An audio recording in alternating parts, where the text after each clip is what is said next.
Bonjour, correction d'exercices 1 et 2, page 160. Alors, pour l'exercice 1, on nous parle de Louison qui part faire un tour à vélo. Et la probabilité qu'un de ces deux pneus crève est de 0,03. On note C l'événement, comme crevé, et on suppose que la crevaison d'un pneu n'a aucune influence sur la crevaison de l'autre pneu. Ok. Recopier et compléter là.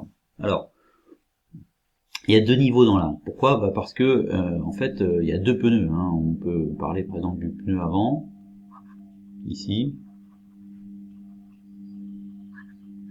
et puis par exemple dans la deuxième partie du pneu arrière, ou l'inverse, peu importe.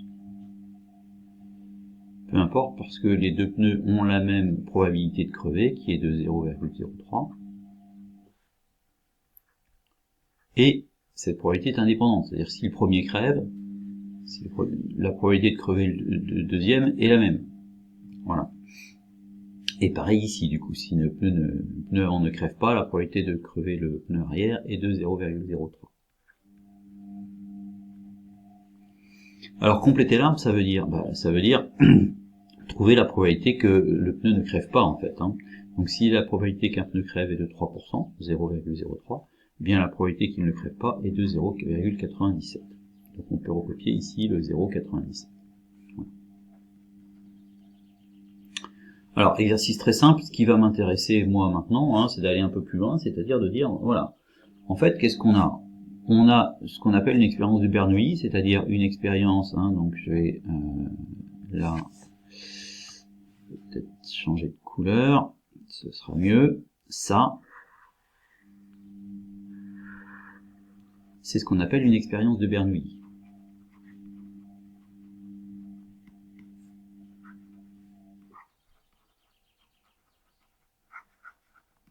C'est-à-dire une expérience pour laquelle il n'y a que deux issues. Ici, c'est crevé ou non crevé. Ça, c'est une expérience de Bernoulli. Et cette expérience de Bernoulli, eh bien, on va la retrouver dans l'arbre. Partout, en fait. C'est à chaque fois la même.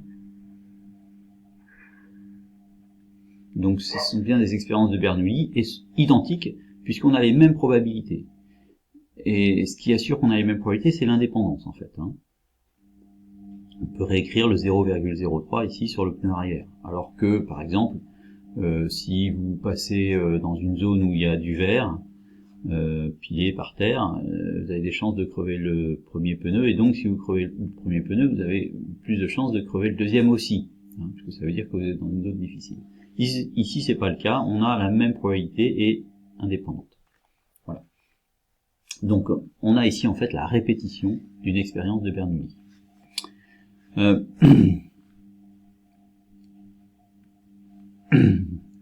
Et puis à la fin, voilà, ici par exemple la pente du haut, le chemin en haut, eh bien on a C et C, c'est-à-dire que on a crevé les deux pneus, le pneu avant et le pneu arrière.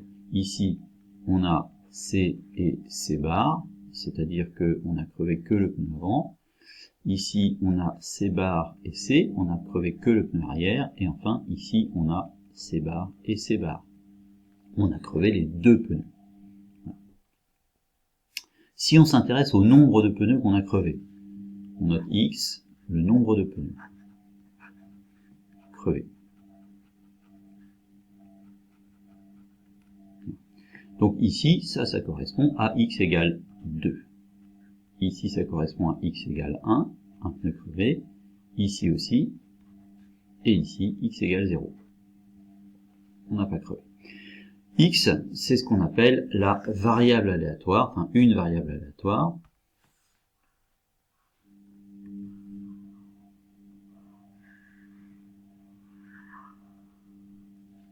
Voilà.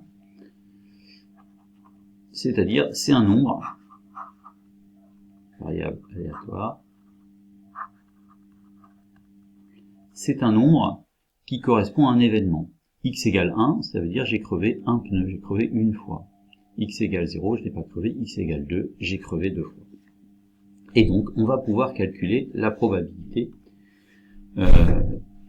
que X prenne certaine valeur. Par exemple, la probabilité que X est égal à 2, qui va donc se noter comme ça. Donc la probabilité d'avoir crevé les deux pneus, eh bien ça va être tout simplement, on multiplie les probabilités sur le chemin, donc 0,3 fois 0, enfin 0,03 fois 0,03, ce qui nous donne 0,03 au carré.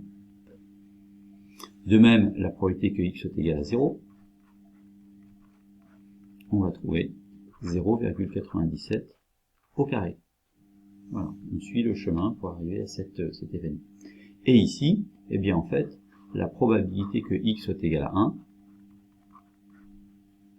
voilà, on le retrouve à deux endroits dans l'arbre, donc il va falloir faire la somme. Donc je vais trouver la probabilité de la première, là, j'ai crevé le pneu avant et pas le pneu arrière, c'est 0,3 fois 0,97.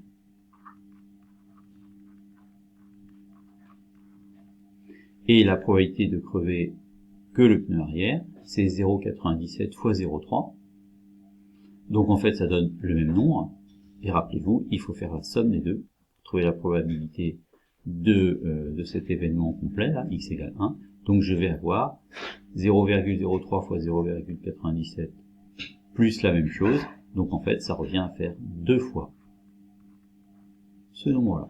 Donc voilà, j'ai toutes les probabilités. Donc là, on rentre dans ce qu'on appelle les variables aléatoires. Et les probabilités des variables aléatoires, l'idée ça va être de calculer ces probabilités-là dans le cas très simple où on a une répétition d'expérience de Bernoulli. Alors le 2, page 160, donc on nous dit qu'on lance 3 fois de suite un dé équilibré à 6 faces. On s'intéresse à l'événement A qui est obtenir un nombre égal à 6 lors du lancer, c'est-à-dire obtenir 6 en fait. Construire un arbre pondéré illustrant cette situation. Alors moi je vais faire un arbre pondéré avec des expériences de Bernoulli, c'est-à-dire, eh bien, le premier lancé, donc soit on a obtenu 6, c'est l'événement A, soit on n'a pas obtenu 6, c'est donc l'événement A bar. Ça c'est bien une expérience de Bernoulli. Pour le premier lancé. Pour le deuxième, eh bien, on a la même chose, et c'est bien indépendant, parce que le résultat du premier lancé n'a aucun lien avec le résultat du... excusez-moi, le résultat du deuxième lancé n'a aucun lien avec le résultat du premier, donc je vais avoir A bar, et puis A bar ici, et je vais avoir les mêmes probabilités qu'au premier niveau. C'est-à-dire, eh bien, la probabilité d'obtenir un 6, c'est une chance sur 6. Vous savez, hein, puisque un dé a 6 faces, il y a une chance sur 6 d'obtenir le 6, et donc 5 chances sur 6 de ne pas obtenir le 6. Et puisque c'est indépendant au deuxième lancer, je vais avoir exactement la même chose. Voilà. Et le troisième lancer, eh bien pareil. C'est-à-dire A bar, A bar, A bar, A et A bar. Et les mêmes probabilités, 1 sixième, 5 sixième, 1 sixième, 5 sixième, 1 sixième, 5 sixième, 1 sixième et 5 sixième. Alors vous voyez que ça devient vite rébarbatif parce qu'on fait tout le temps la même chose en fait. Hein. C'est une répétition d'expérience de Bernoulli. Et là il y a 3 lancers, mais on pourrait continuer 4, 5, 6, et l'arbre devient très important, mais en fait on fait toujours la même chose. Voilà, donc voilà notre arbre. Et par exemple, pour en revenir à notre variable aléatoire, si je note x le nombre de fois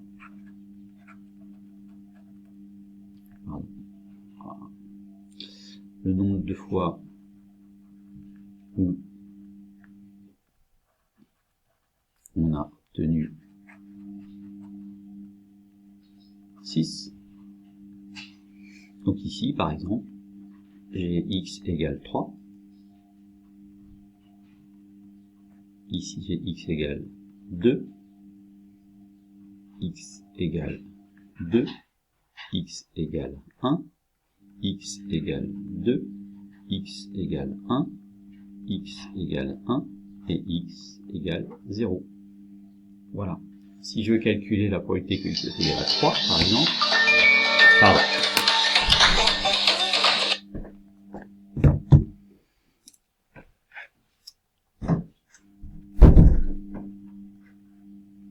eh bien je vais pouvoir faire 1/6 fois 1/6 fois 1/6, c'est-à-dire 1/6 puissance 3. Si je veux calculer la probabilité que x soit égal à 2, donc ici, mais aussi là,